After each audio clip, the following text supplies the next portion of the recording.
ଆଜି ହଠାତ୍ କ'ଣ ପାଇଁ ମାଉସୀ ମା ମନ୍ଦିର ଯିବାକୁ ପଡ଼ିଲା ଭିଡ଼ିଓଟି ଶେଷ ପର୍ଯ୍ୟନ୍ତ ଦେଖନ୍ତୁ ଜାଣିପାରିବେ।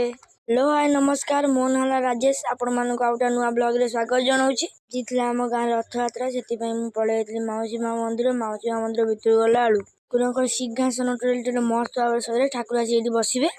ମାଉସୀ ମା ପର୍ଯ୍ୟନ୍ତ ଆସୁ ଆସୁ ତ ରାତି ହେଇଗଲା, କାରଣ ଆମ ଗାଁରେ ବହୁତ ଲାଇନ୍ ତାର ରଥ ସମସ୍ତଙ୍କ ବାଜୁଛି, କେତେବେଳେ ଘୁରେ ହେଇଯାଉଛି, ଏମିତି ହେଇ ରାତି ହେଇଗଲା। ସବୁ ତ ସେଇ ଜଗାର ମହିମା। ତାପରେ ତ ଆମେ ବଡ଼ ଦାଣ୍ଡରେ ଆସି ପହଞ୍ଚିଲା। ବଡ଼ ଦାଣ୍ଡରେ ଲୋକ ଗଳି ତ ପୋକ ମାଛି, କିଛି ଲୋକ ଡରିକି ବି ପଳେଇଲେ। ଆମ ଗାଁ ବି ଲୋକ ହଜୁନାହାନ୍ତି, ପୁରୀ ହେଇଥିଲେ ଲୋକ ହଜି କୁଆଡ଼େ ଯାଇ ପଶନ୍ତିନି।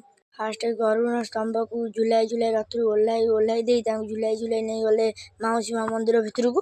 ତାପରେ ତ ବଳଭଦ୍ରଙ୍କୁ ଟିକେ ଝୁଲାଇ ନେଇ ପଳେଇ ଯାଇଥିଲେ ମାଉସୀ ମା ମନ୍ଦିରକୁ। ଲୋକ ଜୟ ଜଗନ୍ନାଥ ଚିଲେଇଛନ୍ତି। ତାପରେ ତ କାଳିଆ ଠାକୁରଙ୍କୁ ତ ଝୁଲାଇ ମାଉସୀ ମା ମନ୍ଦିର ଭିତରକୁ ପ୍ରବେଶ କରାଗଲା। ଏ ଠାକୁର ତ ଆଇଲେ, କିନ୍ତୁ ଲକ୍ଷ୍ମୀ ଠାକୁରାଣୀଙ୍କୁ ମନ୍ଦିର ଛାଡ଼ି ଦେଇ ଆଇଲେ। ଆପଣମାନେ ରଥ ଟାଣିଛନ୍ତି ନାହିଁ କମେଣ୍ଟରେ କହିଦେବେ। ତାପରେ ଠାକୁର ଆସି ତାଙ୍କ ସିଂହାସନରେ ବସି ପଡ଼ିଥିଲେ। ରହୁଛି ସେ ଜଗନ୍ନାଥ, ବାଇ ବାଇ।